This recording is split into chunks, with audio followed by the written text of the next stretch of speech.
comprenais pas pourquoi j'étais pas avec lui dans le sud, mais je pouvais pas dire en fait en story que c'est lui qui ne voulait pas, qu'il avait pas besoin de moi comme il a dit dans la vidéo.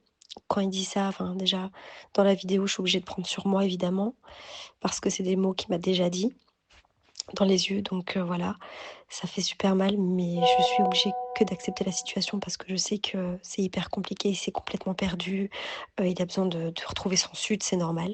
C'est lui évidemment qui a pris cette décision. Moi malgré tout, en sachant que j'étais en train de le perdre parce que clairement, c'est pas quelque chose que j'ai choisi vu que je l'aime, j'ai tout de même essayé de même trouver des solutions pour partir habiter dans le sud.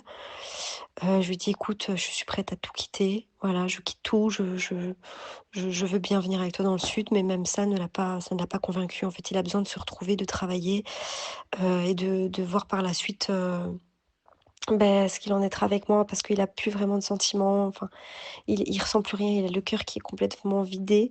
Clairement dit que voilà, il avait pas d'amour à me donner en ce moment et qu'il préférait vraiment prendre du recul de son côté, laisser passer les choses. Il m'a pas dit qu'il ne m'aimait plus, il ne m'a pas dit qu'il avait envie de divorcer, mais juste que lui se retrouve et qu'ensuite moi, de mon côté, c'est dur parce que je dois être patiente.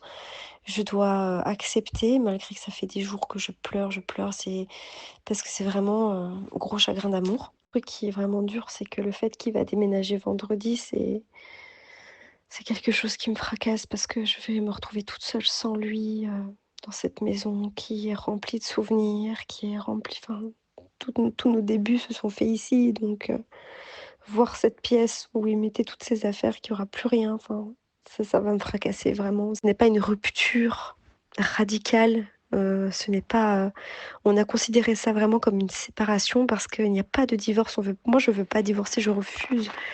Comme dans le communiqué que j'ai écrit sur Instagram, pour moi, c'est voilà, je sais qu'il y a encore un espoir parce qu'il doit juste aller mieux et quand il ira mieux, je serai là pour qu'on reprenne notre relation et je suis prête à faire vraiment des sacrifices pour, même habiter dans le sud et je lui ai dit vraiment je suis prête à tout lâcher, tant pis. Un discours d'Adixia très, très, très, très fort. Je vous l'avais dit Oui, qu'elle répondait ouais. à des questions que beaucoup Mmh. se posaient. Un discours qui fait mal, un discours qui ne peut pas Ouais, laisser de marbre, hein. On très a tous touchant, hein. peut-être vécu Ouais, à un moment donné de notre vie une ouais. relation comme ça où on subit un petit peu la décision de l'autre.